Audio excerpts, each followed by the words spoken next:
Hi everyone. आज की Python tutorial में हम लोग देखने वाले हैं यूज़र इनपुट्स के बारे में। यूज़र से इनपुट्स कैसे लेते हैं, उसे हम लोग पाइथन के प्रोग्राम में हम लोग यूज़ में कैसे लाते हैं, आज हम लोग ये सब चीज़ें देखेंगे। तो जल्दी से मैं वी एस कोड खोल लेता हूँ और मैं वी एस कोड में जाके एक नया फाइल बनाऊंगा यूज़र इनपुट के नाम से, यूज़र इनपुट डॉट पाई। अब अभी तक हम लोग क्या कर रहे थे, अभी तक मुझे जब भी आपको एग्जाम्पल देना होता था तो मैं क्या करता था, मैं एक वेरिएबल लेता था और उसमें वैल्यू जो है वो हार्ड कोड तरीके से असाइन करता था। हार्ड कोड का क्या मतलब है कि जब भी मुझे कोई वैल्यू चाहिए होता था ना आपको एग्जाम्पल देने के लिए, तो मैं उस वैल्यू को इस प्रोग्राम के अंदर ही असाइन कर देता था। मैं यूजर से इनपुट्स नहीं ले रहा यहाँ पर, अभी तक मैं नहीं ले रहा। और इस तरीके से क्या होता था, अगर मैं इसे प्रिंट करूंगा तो आप देखेंगे, अगर मैं लिखता हूं माई नेम इज और स्पेस देकर प्लस नेम, अगर मैं इस तरह से प्रिंट करूं ना, अगर मैं इस तरीके से प्रिंट करूं तो आपको दिखेगा कि यहां पर क्या प्रिंट हुआ, माई नेम इज अमृत। ये कैसे हुआ, मैंने कंकैटिनेट कर दिया है स्ट्रिंग को। मैंने ये अपने पिछले वीडियो में बताया है कि स्ट्रिंग्स को कंकैटिनेट कैसे कर सकते हैं। तो अभी तक क्या हो रहा कि ये वेरिएबल, ये जो नेम वेरिएबल है, इसे मैंने पहले से वैल्यू प्रोवाइड करके रखा हुआ है अमृत। बट अगर इस प्रोग्राम को कोई और यूजर यूज करता है तो क्या उसका भी नाम अमृत हो ये जरूरी है?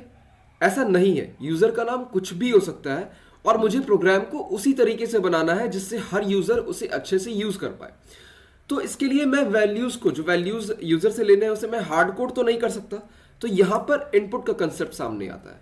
इनपुट लेने के लिए मुझे क्या करना होगा, मैं वैल्यू को यहां से हटा देता हूं और मुझे लिखना है इनपुट और पैरेंथेसिस खोल के बंद कर देना है। ये इनपुट फंक्शन जो है, ये इनपुट फंक्शन यहां पर इनपुट लेने का काम करेगा। तो मैं अगर आपको दिखाऊं, आई शो यू, अगर मैं प्रोग्राम को रन करूं तो प्रोग्राम रन हो गया है। बट आप यहां पर एक चीज मार्क करेंगे, यहां पर ना तो कोई आउटपुट आया है और ना ही कोई एरर। एरर ना आने का मतलब यह है कि जो इनपुट जो प्रोग्राम है वो सही तरीके से चल रहा है। तो मैं इसका यहां पर यह मतलब है कि ये जो प्रोग्राम है ये मुझसे इनपुट मांग रहा है। तो मैं लिखता हूं AMRIT, या फिर मैं कोई और नाम ले लेता हूं अभी के लिए, जैसे मैं लिख लेता हूं अंकित। तो अंकित लिखकर जैसे ही मैं एंटर प्रेस करूंगा तो प्रोग्राम को, इस इनपुट फंक्शन को पता चल जाएगा कि उसे इनपुट मिल चुका है और वो इनपुट लेकर इस वेरिएबल में असाइन कर देगा। इस तरीके से इस वेरिएबल को हम लोग बाद में यूज कर सकते हैं। तो आप देख सकते हैं जो वेरिएबल यूज हुआ उसमें आ गया अंकित। अगर मैं इस प्रोग्राम को फिर से रन करके यहां पर मैं नाम दे देता हूं रश्मि, तो अब my name is Rashmi print होगा। तो आप देख सकते हैं इस तरीके से हम लोग डायनेमिक वैल्यूज एक वेरिएबल के अंदर ले सकते हैं। डायनेमिक वैल्यूज का क्या मतलब है कि यूजर जिस हिसाब से वैल्यूज दे रहा है हम लोग उसी हिसाब से उस वैल्यू को यूज कर सकते हैं। अब आगे चलकर हम लोग यहां पर एक प्रॉब्लम है, मैं उस बारे में पहले बात कर देता हूं। वो प्रॉब्लम ये है, मैं आपको दिखाता हूं। जैसे मैं प्रोग्राम रन करता हूं तो आप देख सकते हैं ऑफकोर्स यहां पर कोई एरर नहीं आ रहा है या फिर कोई आउटपुट भी जल्दी से नहीं आ रहा, बट यहां पर कोई मैसेज भी नहीं है। मैसेज ना होने का क्या मतलब है, यहां से प्रॉब्लम क्या होगी कि अगर कोई नॉर्मल यूजर इस प्रोग्राम को यूज कर रहा है तो उसे पता ही नहीं होगा कि यहां पर करना क्या है, क्योंकि उसके पास तो कोई मैसेज ही नहीं है, प्रोग्राम उसे कुछ बता ही नहीं रहा। तो इस वजह से हमें मैसेज देना चाहिए किसी भी इनपुट को लेते समय। तो मैसेज देने का क्या तरीका है, मैं लिखता हूं, मैं इस डबल कोट्स के अंदर मैं इस पैरेंथेसिस के अंदर जाकर डबल कोट्स खोलूंगा और उसमें मुझे जो भी मैसेज यूजर को शो करना है ना, मैं लिख दूंगा। जैसे मुझे यहां पर नेम चाहिए तो मैं लिख दूंगा एंटर योर नेम, कॉलन देकर मैं स्पेस दे दूंगा। और अब जब मैं प्रोग्राम को रन करूंगा तो आप देख सकते हैं मेरे पास एक मैसेज आया है एंटर योर नेम। इस तरीके से यूजर समझ सकता है कि प्रोग्राम उससे उसका नाम मांग रहा है। तो अब मैं यहां पर नाम देता हूं अंकित। तो जैसे ही मैंने नाम दिया, माई नेम इज अंकित करके आउटपुट आ गया। फिर से मैं प्रोग्राम को रन करता हूं, इस बार मैं नाम देता हूं ऋषभ। तो जैसे ही मैंने नेम ऋषभ दिया और मैंने एंटर प्रेस किया, मेरे पास माई नेम इज ऋषभ करके आउटपुट आ चुका है। तो इस तरह से इनपुट फंक्शन काम करता है।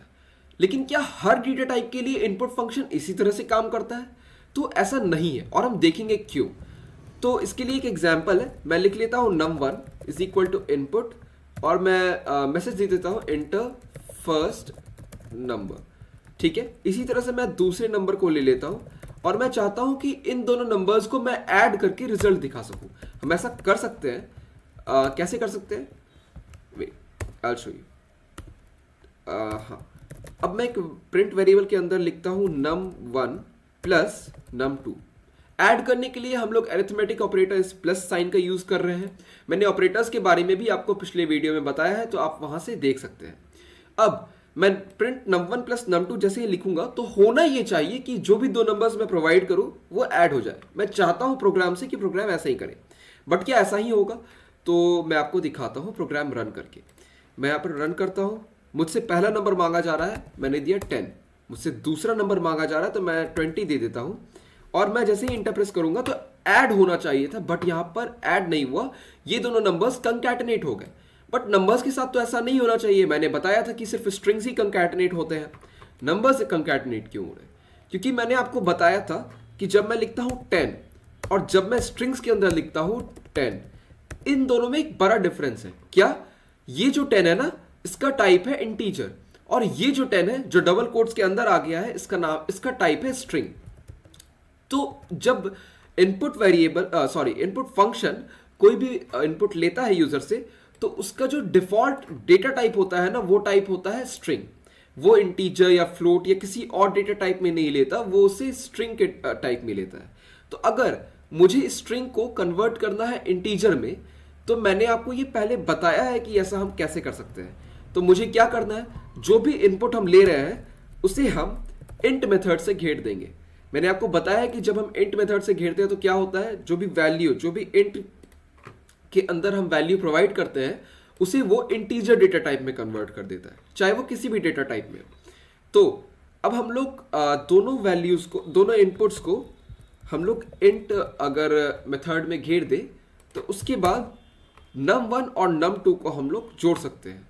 तो मैं आपको दिखाता हूं ऐसा कैसे हो सकता है। मैं प्रोग्राम को रन करूंगा, और इस बार जब मुझसे पहला नंबर मांगा जा रहा है तो मैं देता हूं 10। दूसरा नंबर जब मुझसे मांगा जाएगा तो मैं दूंगा 20। और क्या अब ये ऐड कर देगा? मैं एंटर प्रेस करके देखता हूं, और मेरे पास जो रिजल्ट आ रहा है वो है 30। आप देख सकते हैं यहाँ पर इतना आसान है, इसमें भी कोई बड़ा लॉजिक नहीं लग रहा। इनपुट्स लेना, उसके टाइप को कन्वर्ट करना इतना ही आसान है। तो आज की वीडियो में इतना ही। हम लोग अगली वीडियो में देखेंगे लिस्ट्स और डिक्शनरीज के बारे में। Thank you.